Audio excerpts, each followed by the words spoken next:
ಇಷ್ಟೆಲ್ಲ ಸಾಮ್ರಾಜ್ಯ ಕಟ್ಟಿದ್ದೀರಾ, ಪ್ಯಾಲೇಸಲ್ಲಿ ಬದುಕ್ತಾ ಇದ್ದೀರಾ, 7,000 ಕೋಟಿ ಒಡೆಯ ನೀವು. ನನಗೆ ಬೇಡ ಸರಿ ಪ್ಯಾಲೇಸ್. ಆ ಖಾದರ್ ಶರೀಫ್ ಮನೆ ನನಗೆ ಸುಖವಾಗಿದೆ, ಎಲ್ಲ ಕೊಟ್ಬಿಡ್ತೀನಿ, ನನಗೆ ಏನು ಬೇಕಾಗಿಲ್ಲ. ನನಗೆ ಸುಖವಾಗಿದ್ದರೆ ನನ್ನ ತಂಟೆಗೆ ಯಾರೂ ಬಂದಿಲ್ಲ, ನಾನು ಖುಷಿಯಾಗಿ ನನ್ನ ಮಕ್ಕಳು, ನನ್ನ ಹೆಂಡತಿ ಮಕ್ಕಳು ನಾನು ಖುಷಿಯಾಗಿ ನನಗೆ ಇಟ್ಕೊಂಡ್ರೆ ಅದೇ ಸಾಕು. ಈ ಮನೆಯೂ ಬೇಕಾಗಿಲ್ಲ. ನನ್ನ ಖಾದರ್ ಶರೀಫ್ ಗಾರ್ಡನಲ್ಲಿ ಆ ಸ್ಲಮ್ಮಲ್ಲಿ ಅಲ್ಲಿ ನಿದ್ರೆ ಮಾಡೋದೇ ನನಗೆ ಸಂತೋಷ. ಅಲ್ಲಿ ಎಷ್ಟು ಸುಖ ಇದೆ ಆ ಸುಖ ಇಲ್ಲಿಲ್ಲ.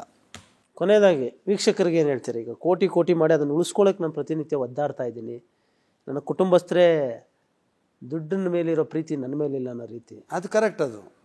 ಅದು ನಾನು ಎಲ್ಲ ನನ್ನ ಫ್ಯಾನ್ಸ್ಗೆ, ಈ ಟಿ ವಿಯಲ್ಲಿ ನೋಡ್ತಾ ಇರೋರಿಗೆಲ್ಲರಿಗೂ ಒಂದೇ ಇದು ಹೇಳ್ತೀನಿ, ಮಕ್ಕಳಿಗೆ ನಂಬೇಡಿ. ಯಾವತ್ತವರೆಗೂ ಏನು ಬೇಜಾರು ಮಾಡ್ಕೋಬೇಡಿ. ಯಾವತ್ತರೆಗೂ ವಯಸ್ಸಾದಮೇಲೆ ಮಕ್ಕಳಿಗೆ ನಂಬೇಡಿ. ಸೊಸೆ ಬಂದ ಮೇಲೆ ಮಕ್ಕಳು ಚೇಂಜ್ ಆಗಿಬಿಡ್ತಾರೆ. ಸೊಸೆ ಬರೋವರೆಗೂ ಮಕ್ಕಳು ಚೆನ್ನಾಗಿರ್ತಾರೆ.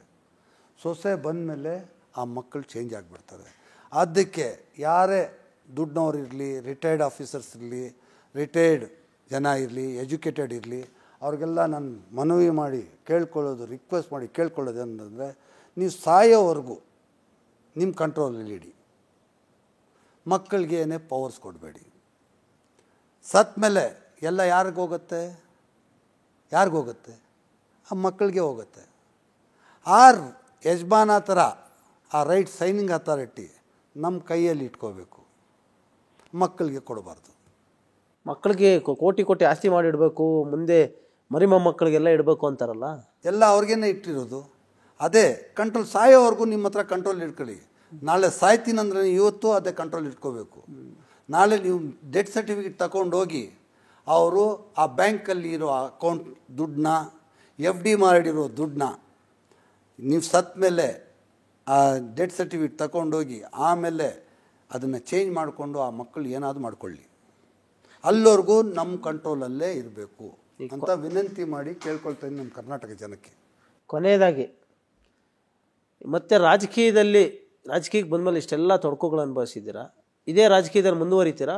ಮುಂದಿನ ಎಲೆಕ್ಷನಲ್ಲಿ ನಿಂತ್ಕೋತೀರಾ? ಅದಕ್ಕೆ ನಮ್ಮ ದೇವರಂಥವರು, ನಮ್ಮ ಗುರುಗಳು, ನಮ್ಮ DK ಶಿವಕುಮಾರ್ ಅವರು ತೀರ್ಮಾನ ಮಾಡಬೇಕು. ನನ್ನ ಕೈಯಲ್ಲಿ ಏನಿಲ್ಲ. ನಾನೇನು ಅದ್ರ ಬಗ್ಗೆ ರಾಜಕೀಯದಲ್ಲಿ ಕಾಲಿಡೋದು ಹೋಗೋದು ಅದು ನನ್ನ ಕೈಯಲ್ಲಿಲ್ಲ. ಮೇನ್ ಸ್ವಿಚ್ಚು ನಮ್ಮ DK ಶಿವಕುಮಾರ್ ಸಾಹೇಬ್ರ ಕೈಯಲ್ಲಿದೆ. ಅವ್ರು ಏನು ತೀರ್ಮಾನ ಮಾಡ್ತಾರೆ, ಅವ್ರು ಮುಂದಕ್ಕೆ ತಗೊಂಡು ಹೋಗ್ತಾರಾ, ಇಲ್ಲೇ DK ಶಿವಕುಮಾರ್ ಅವರು KGF ಬಾಬರ್ ರಾಜಕೀಯಕ್ಕೆ ಬಾ ಅಂದರೆ ಬರ್ತೀರಾ, ಬೇಡ ಅಂದರೆ ಇಲ್ಲೇ ಇರ್ತೀರಾ? ಅವ್ರು ಏನು ಹೇಳ್ತಾರೆ ಅದು ಆರ್ಡರ್. ನನಗೆ ಅವ್ರು ಏನು ಹೇಳ್ತಾರೆ ಅದು ಆರ್ಡರ್, ಅದರಲ್ಲಿ ನೋ ಅಂತ ಏನಿಲ್ಲ.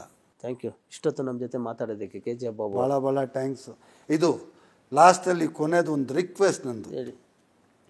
ಆ GM ಇನ್ಫಿನಿಟ್ ಗುಲಾಮ್ ಮುಸ್ತಫಾ ದೊಡ್ಡ ಬ್ಯಾಂಕ್ ಫ್ರಾಡ್ ಇದ್ದಾರೆ ಪಾಪ. ಅವರು 2,000 ಮನೆಗಳು ಅವ್ರ ಹತ್ರ ತಗೊಂಡಿದ್ದಾರೆ. ಅಲ್ಲಿ ಸಾಫ್ಟ್ವೇರ್ ಇಂಜಿನಿಯರ್ಗಳು, ಅವ್ರಿಗೆ ಸೇಫ್ಟಿ ಇಲ್ಲ. ಮುಂದಿನ ದಿನದಲ್ಲಿ ಆ ಫಿನಿಷ್ ಮಾಡಿಕೊಡೋಕ್ಕೆ ಆ ಪ್ರಾಪರ್ಟಿ ಪೊಸಿಷನ್ಗಳು 1 ಟವರ್ ಕೊಟ್ಟಿದ್ದಾರೆ, ಇನ್ನೂ 3-4 ಟವರ್ ಕೊಟ್ಟಿಲ್ಲ.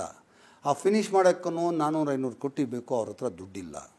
ಅವ್ನು ದೇಶ ಬಿಟ್ಬಿಟ್ಟು ಇವಾಗ ಅಲ್ಲಿ ಒಂದು 1,500 ಕೋಟಿವರೆಗೂ ಆ ಫ್ಲ್ಯಾಟ್ಗಳು ಮಾರಿಬಿಟ್ಟು ಅಲ್ಲಿ ತಗೊಂಡಿದ್ದಾರೆ.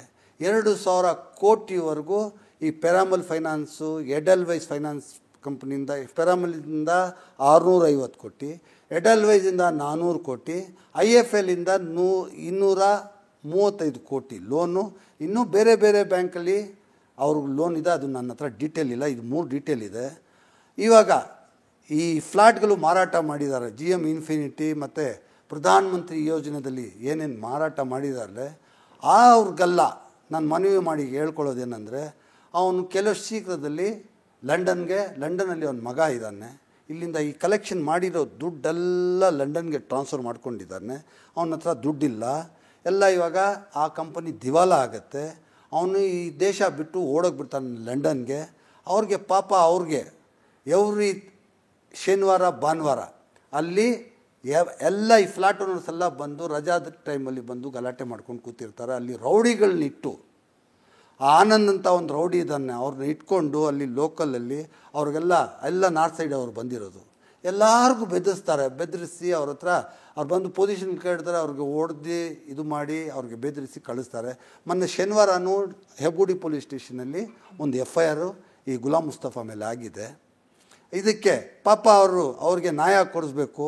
ಆ ಫ್ಲ್ಯಾಟ್ ಓನರ್ಸ್ಗೆಲ್ಲ, ಆ ಇನ್ವೆಸ್ಟರು ಮತ್ತು ಫ್ಲ್ಯಾಟ್ ಓನರ್ಸ್ಗೆಲ್ಲ ನಿಮ್ಮ TV ಮುಖಾಂತರ, ನಿಮ್ಮ ಚಾನಲ್ ಮುಖಾಂತರ ಹೆಬ್ಬಗುಡಿ ಪೊಲೀಸ್ ಸ್ಟೇಷನಲ್ಲಿ ಎನ್ಕ್ವೈರಿ ಮಾಡಿ ಆ ಫ್ಲ್ಯಾಟ್ಗಳು ಏನಿದೆ ಶನಿವಾರ ತಾವು ಇನ್ಸ್ಪೆಕ್ಷನ್ಗೆ ಹೋದರೆ, ಶನಿವಾರ ಭಾನುವಾರ ಇನ್ಸ್ಪೆಕ್ಷನ್ಗೆ ಹೋದರೆ ಅಲ್ಲಿ ಸತ್ಯಾಂಶ ಗೊತ್ತಾಗುತ್ತೆ. ಆ ಫ್ಲ್ಯಾಟ್ಗಳು ತಗೊಂಡು ಲೋನ್ಗಳು ತಗೊಂಡು ಅವರು ಕೆಲಸ ಮಾಡಿ ಆ ಲೋನ್ ತಗೊಂಡು ಆ EMIನೂ ಕಟ್ತಾ ಇದ್ದಾರೆ ಮತ್ತು ಬಾಡಿಗೆನೂ ಕಟ್ತಾ ಇದ್ದಾರೆ. ಪಾಪ ಅವರೆಲ್ಲ ಅವ್ರ ಜೀವನನೇ ಹಾಳಾಗಿಬಿಟ್ಟಿದೆ. ಅಂಥವ್ರಿಗೆ ನ್ಯಾಯ ಕೊಡಿ ಅಂತೇಳ್ಬಿಟ್ಟು ನಿಮ್ಮ ಹತ್ರ ಕೇಳಿ ವಿನಂತಿ ಮಾಡಿ ರಿಕ್ವೆಸ್ಟ್ ಮಾಡ್ಕೊಳ್ತಾ ಇದ್ದೀನಿ. ಅವ್ರಿಗೆಲ್ಲ ಆ GM ಹತ್ರ ತಗೊಂಡಿರೋರಿಗೆಲ್ಲ ನ್ಯಾಯ ಕೊಡಿ ಅಂತ ವಿನಂತಿ ಮಾಡಿ ರಿಕ್ವೆಸ್ಟ್ ಮಾಡ್ಕೊಂಡು ನಮಸ್ಕಾರ. ನಮಸ್ತೆ.